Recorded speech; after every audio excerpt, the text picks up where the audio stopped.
So I just did a job interview there. They asked me, tell me a bit about yourself. And I said, there is no self. No one got the job. So I wanted to highlight something about this, that it really is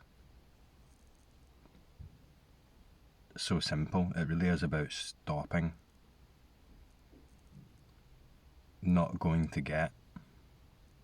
You hear phrases in the non-dual space a lot that, like, just this. Nothing's separate. This is it.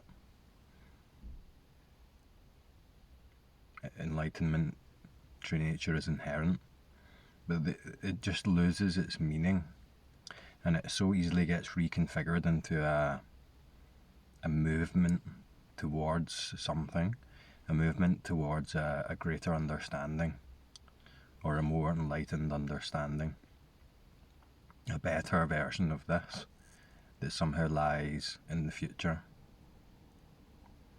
That's why the radical non-dual message is not taken well, because something doesn't like to hear that. The sense of self just doesn't like to hear that it doesn't have something to move towards, that there is no something else, that this is it, and it's frustrating. But this is it. This is it already. There's no something else, there's no better experience, there's no more enlightened version of your experience that lies in the future. There's no more enlightened spiritual experience you had in the past that has somehow slipped away. This isn't in time. This is already the case. This is already enlightenment, including all of the uncomfortable, confusing thoughts and the uncomfortable, intense emotions. All of it. The most messy, chaotic, unenlightened, quote-unquote, thought stream. The most potent sense of self, sense of separation, is already enlightenment, is already true nature. This can't be anything other than true nature. There's nothing in this separate from it. There's no you in this separate from it. Moving to a more whole version of whatever this is. This is already inherently whole. Everything in your experience is it. This right now is the whole universe, is everything. This is everything. There's no something else, there's no somewhere else, there's no other time with greater clarity. So this really is about something stopping. What stops is something that never really happened. That's why it's called an illusion. Something that never really happened stops happening. So really, you move nowhere, you go nowhere, you come back to where you already were, which is here.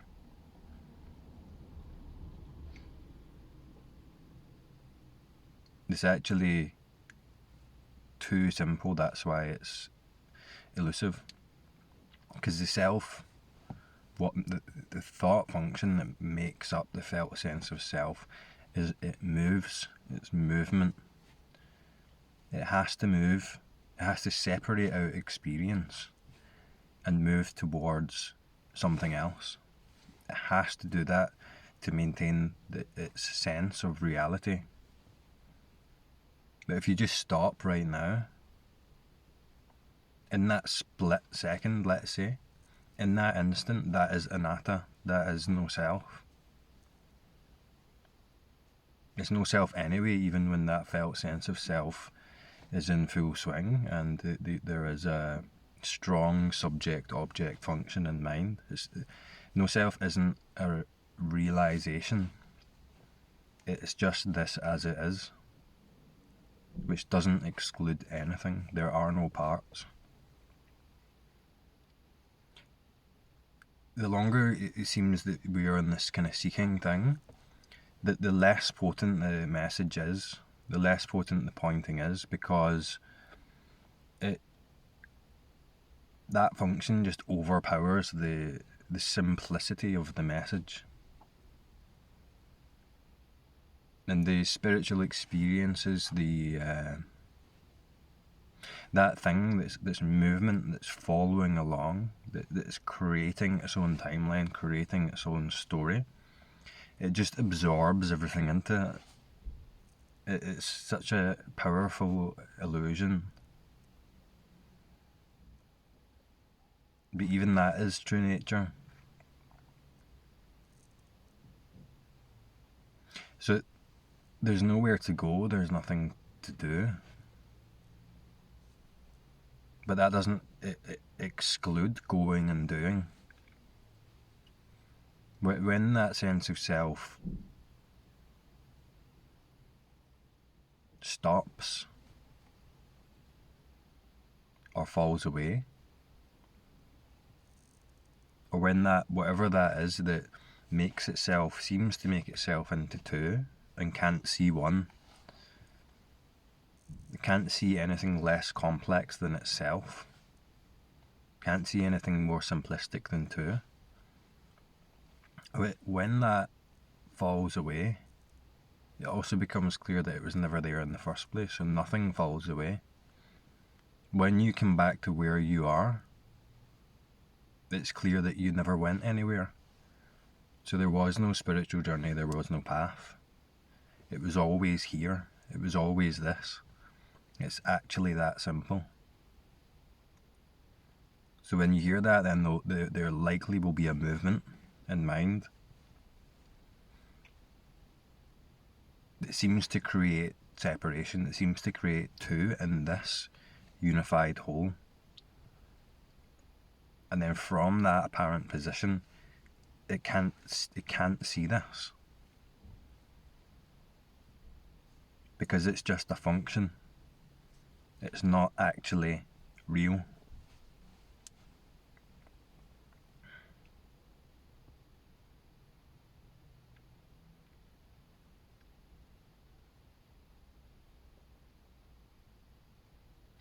There's this thing moving around in experience that has a focus, it has a position, it has an inherent view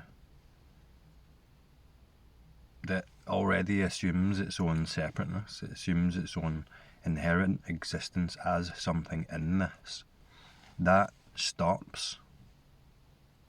In its reality, it stops. And it's seen it wasn't happening in the way that it appeared to be.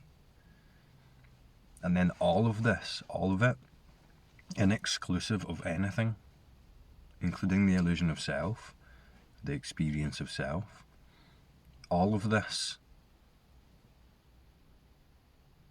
clarifies as what it already is, which is all of it.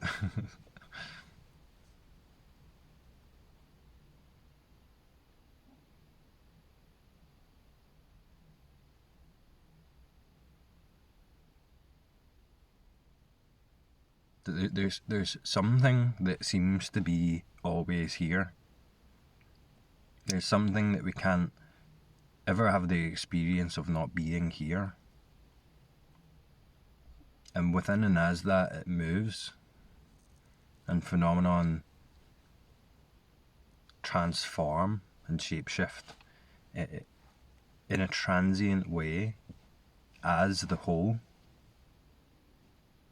And part of that transience is the sense of self, this thought function. It's simply not there all the time. It's simply not inherent as something real. But it has this strange power to suggest that it's always here, suggest that it is consistently the inherent way it is, as far as my point of view, my story, my sense of me. So this all gets a lot lighter when that isn't even resisted anymore.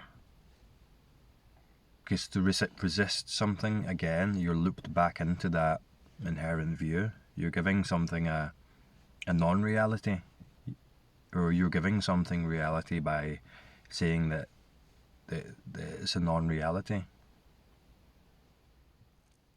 You're taking one segmented part of experience and resisting it as something that shouldn't be here, even with the sense of self. It's so paradoxical, it's so completely inclusive, it's so completely whole, it's so light. It's so light. And it's just not serious. It's just not important. It really is just that there's the signature of the self is that there's an importance to this, that it means something, that it has an implication from my subjective viewpoint, my point of view. It means something to me, it's important, and it's just not. That's just a thought.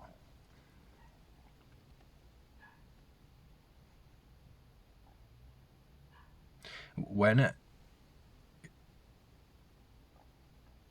it's just this way anyway, which isn't a way, diffuses that whole thing, and it just doesn't matter.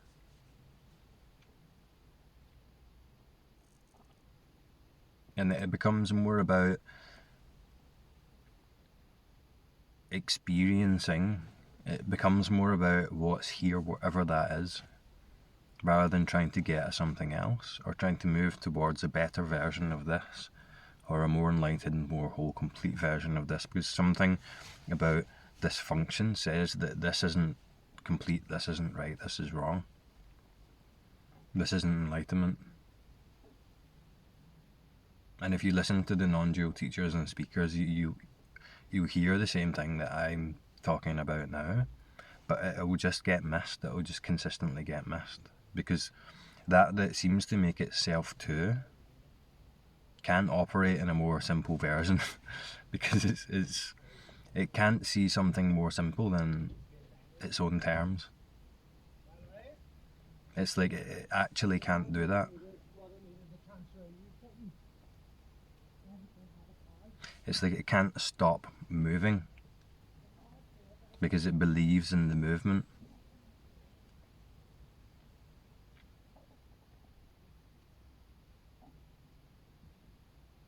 It's like a running away from presence. It's like a running away from this.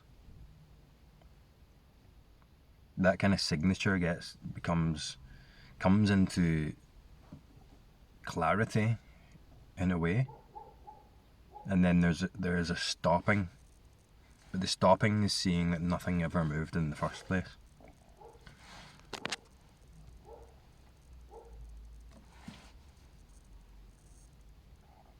So I guess the point in this video is simplicity.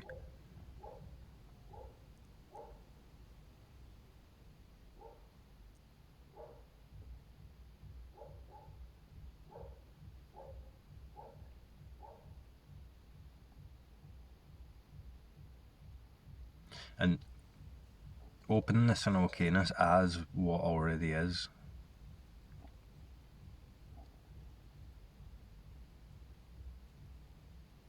Because as soon as that urgency and not rightness comes in, as some viewpoint within this experience, then it's already moving, and it moves following along with what already is. Even the substance of its own reality, the thought, directly already is.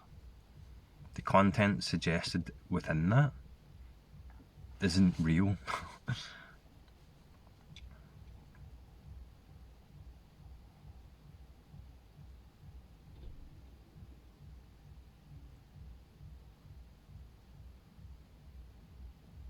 But there's also nothing wrong with it.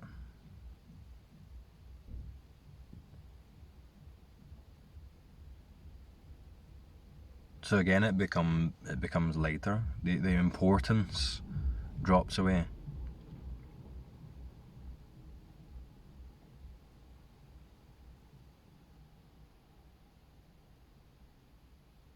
the importance and the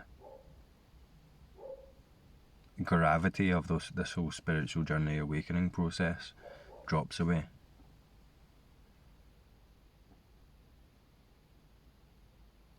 And in a way, for that, what the character that's suggested, the self that's suggested in that thought function, it's like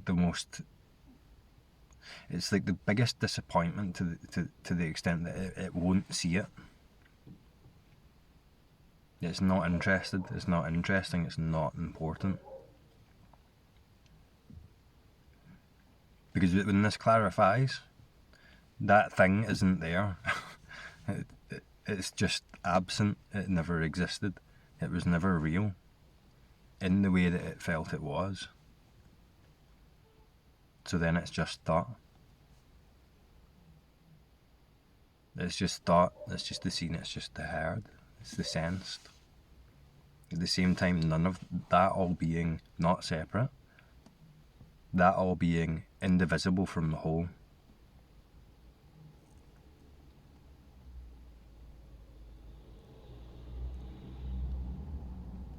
And nothing's separate now.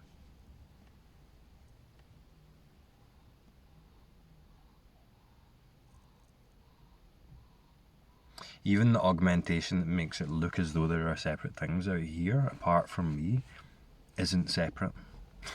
Isn't divisible from the whole. It's so simultaneous that the word simultaneous loses its meaning.